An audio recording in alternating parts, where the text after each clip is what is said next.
หัวหล่อเฮงมึงสงสัยพี่ จั น้อง หน้าเหี่ยวจักท้องโซนเดี๋ยวนี้ เอ้ามาอีหลีเด้อฮะ ไผ บ่สุกเอ้ย เป็นว่า เออลาโดพุ่นน่ะอ้าวแข่งกับบะมุกว่ะ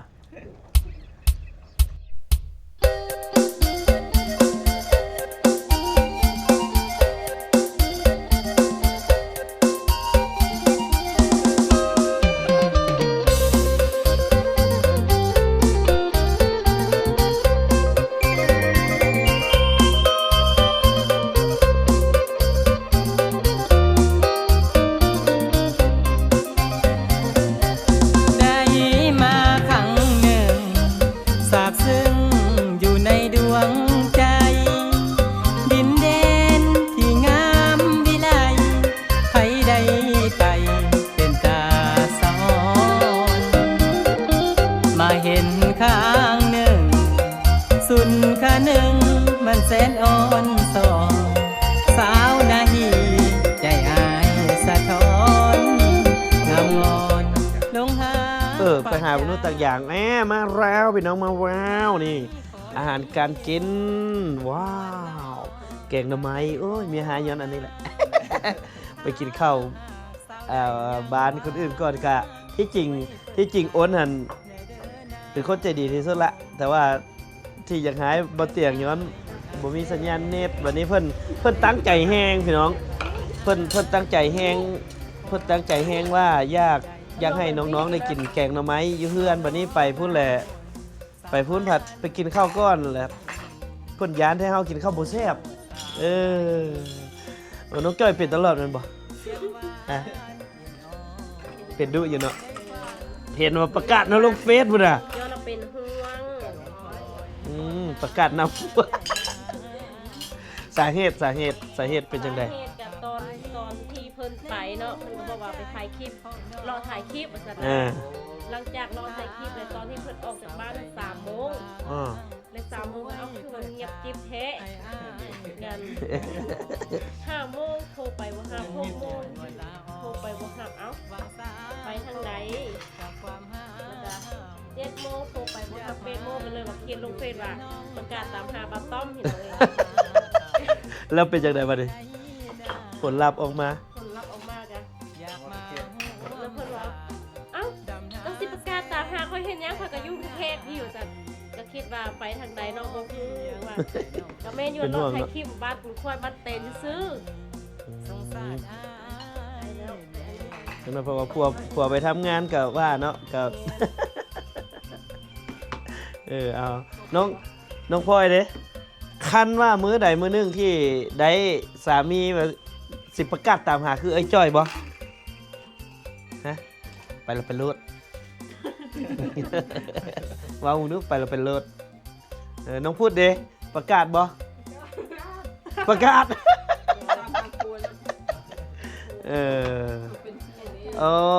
อันที่หายผัวในอีพีก่อนน่ะย้อนโทรหาผัวบ่ได้ บ่แม่นย้อนว่าอยากให้ผัวได้กินแกงหน่อไม้ยันไปกินอิ่มวันอื่นมาแต่สิบ่กินเดียวเฮือน เก็บแล้วสิบ่มีคนกิน ยันผัวไปกินวันอื่นแล้วสิบ่กินอยู่เฮือนแม่นบ่ให้หอมแก้มจวดบาดเดียวหนึงพี่น้องยิ้มเลย เฮียนเอาเด้อสูตรสูตรอายจะเป็นแบบนั้นต้องกินถ้าน้องอยากให้สมมุติอันนี้สมมุติก่อนเด้อสมมุติก่อนว่ามีผัวมีผัวถ้าว่าผัวโทรบ่ได้แบบสิแบบไอเตียงแบบสินะมาแล้วผัวหอมแก้มจุดดีบ่ ถามจุ๊บบ่เคยเลยดีบ่สิดีบ่สิดีบ่ดีสูตรพี่น้องผู้ใดถือว่าบ่สงวนลิขสิทธิ์เนาะบ่เตียงบ่สงวนลิขสิทธิ์เนาะท่านใดที่เบิ่งคลิปบ่เตียงคำหน้ากายอยู่ก็เอาสูตรบ่เตียงคำหน้ากายไปได้เลยนั่งน้องๆนั่งเลยเพิ่นอยากให้ทุกคนแบบว่ามาแหละได้กินได้อยู่ได้อิ่มอยู่เพี่นะนี่ไปกินอิ่มมันอื่นก่อนยันบ่มากิน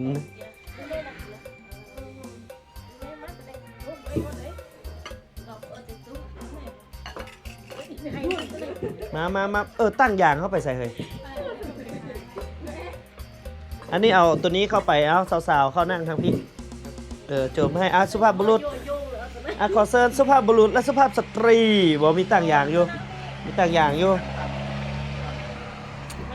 เชิญเลยจ้า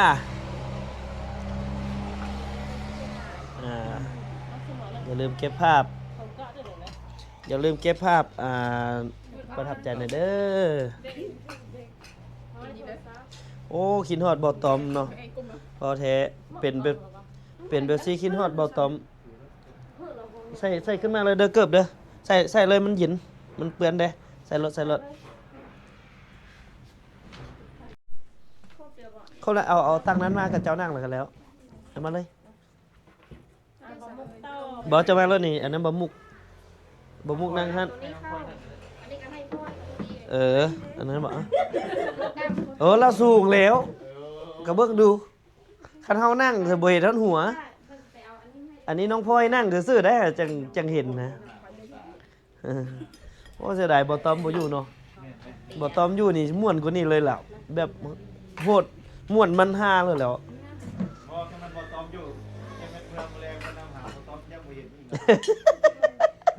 บ่เห็นแท้ ปลาโลนักกายอะล่ะ ถ่ายพวกสาวนี่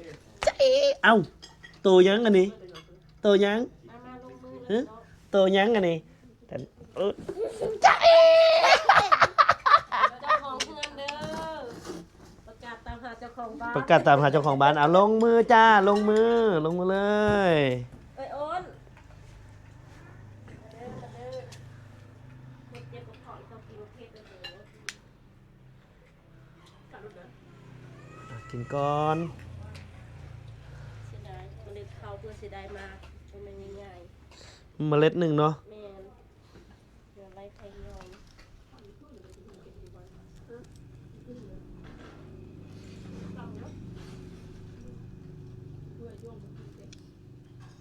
ชิบุงไงท่วนเลย เดี๋ยวลงมือลงกันนั่นแหละ2-3 รอบละ เดี๋ยวน้องน้ำไงท่วนได้โอเคไปเลยจ้ะไปแม่น้องน้ำมาพี่มาให้พ่อยืมแน่อันนี้ลูกให้พ่อยืมได้ไหมให้พ่อยืมได้บ่โอเค thank you เดี๋ยวพ่อจะมาตั้งโอ้จังสีโอ้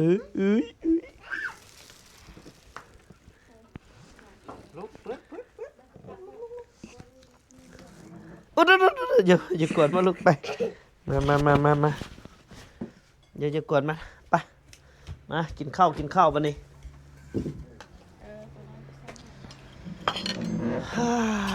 ใส่อันนี้จานจะบ่ ใครก็ได้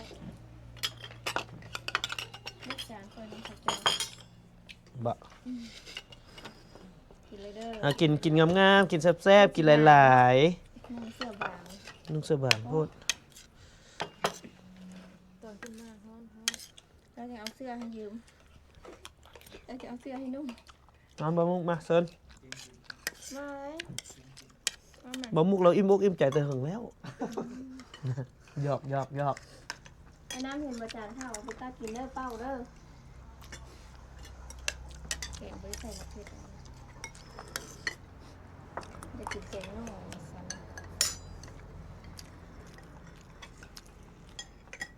จะได้แต่น่องบ่สุดเนาะ เขาขายโล35วันอยู่ เมื่อไง น้ำไม้สด พี่ชาย อยู่มหาไซ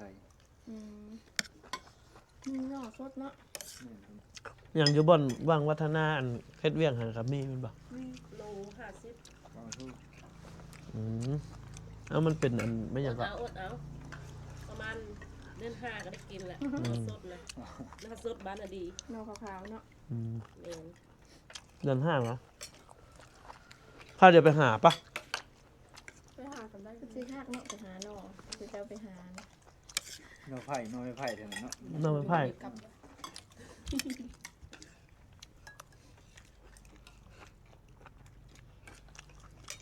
ไอ้สิเล่าปันฟัง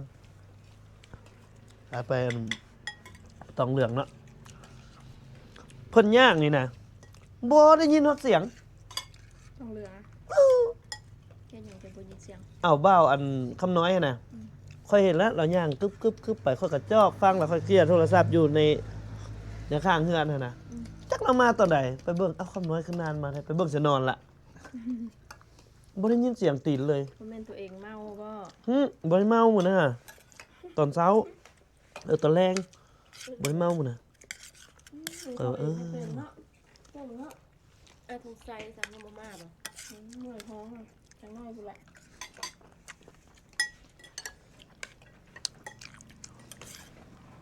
อากาศเย็นมื้อนี้เนาะมันเริ่มเมื่อวานนี่บ่ บ่ต้องเกรงใจเจ้าบ้านนะกินเลย อ้าวถ้ามีกินให้หมดได้ กินแล้วมันกินก็ต้องกินผู้เดียว นังพลอยกินให้สูงเด้อกินให้ใหญ่ให้สูงกว่านี้เด้อ น้องจอยเด้ ตอนนี้พอแล้ว น้องจ้อยกินให้ตุ้ยให้พี่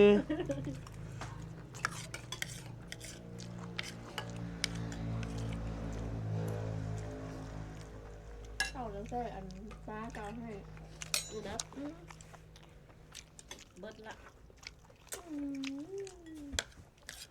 เดี๋ยวนี้เห็นเต็กพอไปเข้าอยู่หน้าทางเค้กทุกมื้อ อันเป็นผู้ใดก็มาเห็นอยู่เพื่อนมื้อนะ น้องของแม่น้องสายนะคะน้องสายแม่นาบ่าวเมียบ่สบายก็เลยอยู่นั่นก็อยู่นั่นแหละมื้อนี้ บ่โทร อันนี้ หา นายยืดถึงอยู่ว่ะ บ่โทรหาบ่ต้อมเด้อ เปิดโทษเลยมั้ย เออ น้ำปลา โทรไปก็นี่แหละยังเขาขับรถเลย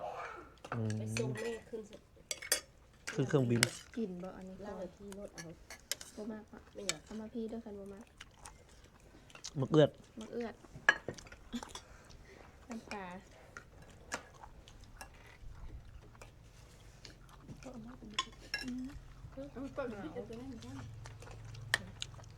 เลเตนะ กินข้าวนี่ กินอยู่ไสก็บ่แซ่บบ่คืออยู่น้ำเมีย น่ะ หากว่าบ่แซ่บตอนไปกินอยู่อันเมื่อกี้นี่ก็บ่ว่าบอกไปกินอยู่บ่อนใดก็แซ่บอยู่บ่อนนั้น อันนั้นก็ย้องตามมารยาทเนาะแต่ว่าสิ่งที่แซ่บที่สุดก็คือ กิน ตัว กินเมียเฮ็ดซื่อๆนี่ก็บ่แซ่บเท่าเมียกินน้ำแท้บ่มุก มาถึงนี่ เด้อ นะถ้าอยากเฮียนคาลมแล้วเฮียนไอ้เตียงนี่บอกมาผู้ใดบ่ฮู้คาลม เอาไปบอกบ่ เป็ มุ น ก แบบว่า ไปบอกบ่มุกว่า เป็นนั้น แนวใดก็เป็นเสี่ยวกันแล้วอะแต่ก่อนบ่เตียงกับนางอ้นก็เป็นเสี่ยวกันก็เป็นหมู่กันได้เป็นหมู่กันแล้วมันสิมีวิวัฒนาการของมันเอง คนไปกินเผือนี่เดียวรอบแรกเหลือเบิ่งก็ไปกินเผือ อืมมันมีวิวัฒนาการจากเสี่ยวขนาด ให้บ่มุกลงนะ นั่นอย่างเงี้ยมันบวม ไปยาว ไปเพิ่นมันก็ฮ้อนอ่ะ เออ ไปบุญแห้งลมบ่บ่วงเลยวืด เวลาลำอ้อนเด็กโทษ ลมแห้งนะ ๆกินแล้วได้ยังอีกหม้อนึงในเฮา คนหลาย ได้ยินแต่ว่าบ่บ่วงก็ได้ดอกจากเราพี่สังเนาะ กินเข้าใจบ่ เข้าใจอยู่ เข้าใจอยู่อันนี้ก็ส้นบ้านเพิ่นก็ส้นเท่าเดียวกันมังกร แต่ว่าเรียกเป็น ว่าอันนี้เพิ่นมันอยู่ในเมือง อยู่ใน มันอยู่ในเมืองแล้วนะเพราะว่ามันเป็นอันเทศบ้านนั้นน่าจะแต่ก่อนสิเป็นเทศบาลเมืองยมราช แต่เฮาบ่ได้เว้าเฮาก็เว้าบ่เป็นได้ยังเว้าไทยเมยไทยแม่นบ่เป็นปานใด นี่เราขออนุญาตนำน้อง อยู่บ้านสร้างปรุงบอนฮะบ้านไทยโยอยู่เครื่องกลาง และบ้านอันส้นเผาโซ่นี่สองฝากเลย แต่ว่าบ่เป็น ไปถามรุ่นพ่อรุ่นแม่กับว่าบ่เป็นได้ เอาซื้อเอา ถ้าบ้านเชียงดาวนี่ก็เขาเจ้าก็บ่ได้เว้าลาวเลย ก็คือบ้านคนไล่อะไรปานเขาได้เว้าโซ่ปานเขาเว้าได้ พวกอันน่ะคนไล่ก็ยังงงเนาะ เด็กน้อยปานไปเว้า บ่ฮู้เลย เขาบ่ฮู้เลย แต่ว่ายังรักษาภาษาได้ดีแหละบ้านน่ะดี เราดีคือควาย คนควายรักษาแบบภาษาส้นเผ่าตัวเองได้ดีแฮงแม้ว่าอยู่แต่กลุ่มแหละเขาเจ้าละเว้าภาษานี้อย่างเดียวเนาะแขกน่าจังเว้านำมานะก็ดีได้จังหน่อยฮอดรุ่นลูกรุ่นหลานสิบ่ฮู้เลย เมื่อเว้าก็ลืมไปแล้ว ลืมก็ แม่บ้านน่ะดูหันแต่ก่อนหันมีแต่เราเพิ่งเบิดเดี๋ยวนี้หัน เว้าบ่เป็นแล้วแมันบ่ แม่น น้ น้ำไปบอกไอ้ที่นี่ต้องใส่ ได้แต่ว่าอันน่ะว่าได้เป็นชนเผ่าซื่อๆเนาะแต่ว่าภาษาบ่อยังฮู้ละยังฮู้แต่รุ่นใหญ่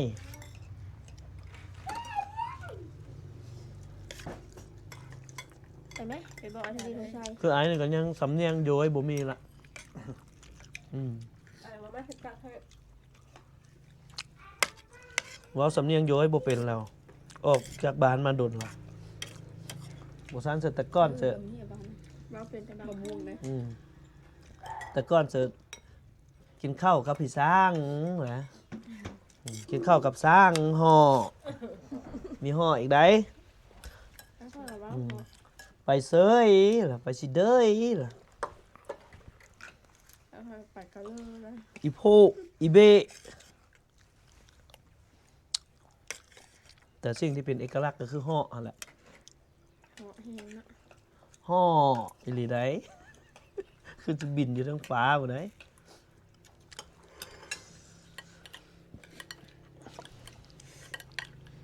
คุณจะอิ่มได้ก็มาเธอแรกละอายเดี๋ยวอยู่ อายน้องน้ำเลย อายผู้บ่าวน้อยก็ได้ได้ ไปพุ่นกับจูงมือไผ่กับบ่จูงมือยังกิน กินข้าวเพื่อนน้องหลายเทื่อแล้วได้ เอาน้องเอาไปลูก น้ำบกวนกองพอเด้อคนหูเด้อ โดยเหรอไปไอ้น้ำจะเปิดอันน่ะกล้องปริศนาอีกบ่ฮะ เปิดก็ปิด บอก FC ซะไอ้น้ำอยากเปิดกล้องปริศนาอีกนะ เราอยากเปิดก็พิจารณาอีก ก้าวก็ยังเล่นโมเบิร์ต อันปิดกล้องปริศนาบัดนี้อยากได้หยัง ท่านได้แกะเครื่องเล่น อยาก ของลูกชายเรา ไอ้ ส่งมาอีก อยากได้หยัง แกะก็มีราคา อยากได้ไปกินสายนะ อยาก อยากได้มันสนุกกว่านี้ อยากได้ตัวมันสนุกกว่านี้เอาบานลมบ่ ลังจากรถ เอาบานลม แม่ เอาจิ๊กซอว์ใหญ่ๆเข้าไปลิ้นอยู่ในเลยโอเค อยากได้ลูกบอลบ่ลูกบอลหลายๆ อยากได้ลูกบอลหลาย หมูนี่ส้ม ๆเอาอีกไหมกิน ซื้อเบอร์ซื้อ ตักเอาอีกไว้ กินให้อื่นนะ บัดไปเฮือนเพิ่นกับพ่อเฮือนเพิ่นอีกได้แม่เพิ่นเอาอีกน้ำเบ้าเตียงเอาอีกโอ้บ่เตียงปันกินหลายว่ะมีแต่กินน้ำเมียที่กินหลายเนี่ยกินบ่อนอื่นนี่จานหนึงก็อิ่มแล้ว มีแต่ว้าวบ่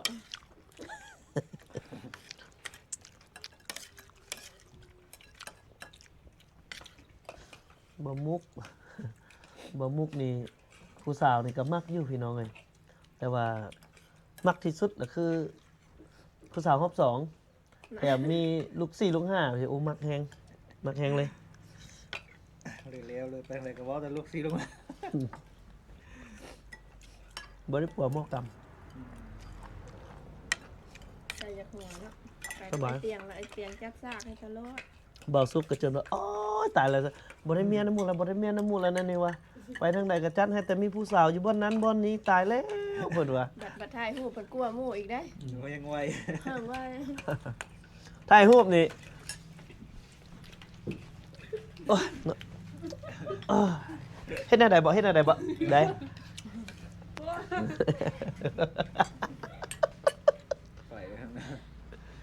เอาไปใช่ก็ไปเขมรเนาะ มึงคนไปใต้ไฟ ไปเขมรว่าสะใจสะใจเป็นไงคือวันเศร้าคือซึมได้เหรอสะใจอะไรได้ก็ได้ มีเอกลักษณ์ของกันนะเนาะ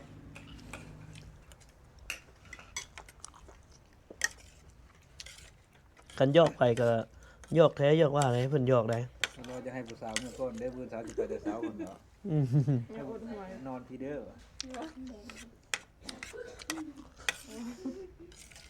เฮ็ดเป็นอย่างน้องพูด ฮะ เข้าบ่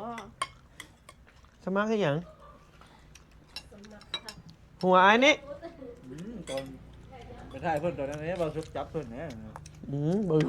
ในรถไทยเนี่ย น้อง เออ ต้องจันบ่ น้องจันจับเราได้เพิ่นน่ะได้เบาสุกได้เหมือนว่าเลยเอาแต่ให้ถ่ายรูปกับน้องกินก็ยังอยากลงในนี้แหละได้ ถ่าย รูปน้ำไผ่เลยจะเกาะบ้าแล้วได้ เออ มันอยากเลยเลย ไอสร้างแบบว่าไอสร้างคอนเทนต์ให้หลายโพดนะพี่น้อง แบบยามใดก็สร้างแต่ให้แบบหวานๆอย่างไรโอ้ยโดนสากป้อนอีกแล้วงวดนี้ก็ได้วะไปบ้านสวยโดนสากป้อนเท่า แกงเท่า โอ้ยเฮ็ดอีหลีบ่นี่วะอีหลีนี่แหละ มันสวยเนาะ อืมไปไทยแล้ว ผู้ใด น้องๆ2 คนเท่านั้น น้องกินนารีว่าอยากไปบ่ไทย ไปลองเบิ่งเนาะอยากไปบ่ บ่น้าหมายถึงว่าไปเฮ็ดเวียกนะอยากไปดิ อยากไปอยู่ จะไปอะไรยันอยากมาก มันจะมีพาราตินโม่จนขึ้นแล้วมันนี่ละ งอนในนี้ซะเดี๋ยวไอซิหาผู้บ่าวไทยให้ เอาอายุประมาณ70 ปี ประมาณนั้น เป็นยูให้กินให้เขาเนาะเลี้ยงกระเจ้านั่นแบบไปเลี้ยงกระเจ้าเลยนะ มีผู้หนึ่งอยู่อันน่ะนครพนม อยู่อำเภอหยังนอท่าอุเทน เราอายุ70 ปลาย เราก็รับสมัครอยู่แม่บ้านกินอยู่นอนน้ำเดือนละ 20,000 กินอยู่นอนนำนะสร้างโลกนะ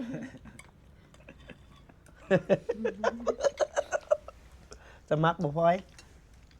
บ่มันบ่มีที่พักให้ได้กินอยู่นอนนำ กินอยู่นอนน้ แต่แบบว่า ำเราก็ยังมาถามอยู่เนาะจนจะบ่ได้ล้างเขาถ้วยคน บ่มีเวลากินข้าวน้ำผัวเนาะผัวหล่อเห็นมึง สงสัยพี่ จั น้ ก อง หน้าเหี่ยวจักท้องโซนเดี๋ยวนี้ เอ้ามาอีหลีเด้อฮะ ไผ บ่าวสุกเอ้ย เป็นว่า ลาโดพุ่นน่ะอ้าวแข่งกับบะมุกว่ะแล้ว เดี๋ยวมาเลย แข่งกับบะมุกอีหลีวะนี่ กันเดียวว่าเพิ่นบ่มาไปโทรหาเพิ่น โอ้ ยังซึมแน่แล้วเลย พี่น้องเอ้ย ไปโด่งไหม ตอนนั้นน่ะฮู้บ่ น้ำ นี่บ่ ไปโด่งไหม ตอนนั้นถามมาน้องสาวของน้องกินเนาะว่าน้องกินว่าระหว่างอันน่ะบ่าวสุกบ่าวสุก มาเล่นแบบนั้น บ่สุกขี่รถจักรมากับบะมุกขี่รถใหญ่มาเอาไผเป็นแฟนอันได้กินนารีวะเอาบะมุกมีรถใหญ่วะป้าบัดนี้เอาไปถามลงเบิ่งไปโว้มาเลยบ่าวสุกมาแล้วก็เล่าขึ้นมาว่าซั่นสบายดีแน่สบายดีนะบ่าวแน่เซอร์ไพรส์น้องจ้อยเซอร์ไพรส์เซอร์ไพรส์ ว่าสบายดีสบายดี มาได้จังไดวะสบายดีมา งานโด่งแล้วก็แม่เลย โอ้งานนี้นี่จัดย้อนว่าสาวๆมาหลายเพราะ สงสัย สิบส่งพูดเบิ่งดูเดี๋ยวเบิ่งดูไม่เดี๋ยวมาเห็นผู้สาวมาเห็นผู้สาวจน10บ่ฮีดวะนี่เดี๋ยวมาเบิ่งกันเบิ่งดู พี่น้องได้เลย เบิ่ง ไปมากินข้าว มันรุดอีดีพี่น้อง มา เออ ใส่นั่งรถมามันรุดเนาะมันรุดออกกลางทาง บ่แม่นดอกเฉพาะน้องกินจังยิ้มอยู่ตลอด เห็นบ่น้องเห็นบ่สายตาบ่ได้แลเลย ไปเฮ็ดสไปซี่เพิ่น คือบ่แลมึงแน่น้องพลอยยิ้มอยู่น้องพลอยกับเมื่อกี้นี่เห็นมันบ่ ไม่เห็น นี่แหละ จุดคันคนแบบสีนานได้ผัวแท้มันต้องดมมองๆเนี่ยหน่อยหนึ่ง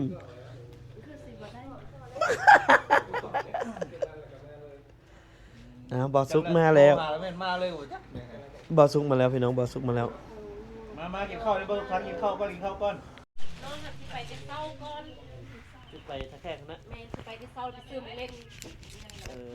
แล้ววันนี้แหละคามาแหละน้องสิมากับอ้ายและน้องมันซื้อหมูโม่น้ำ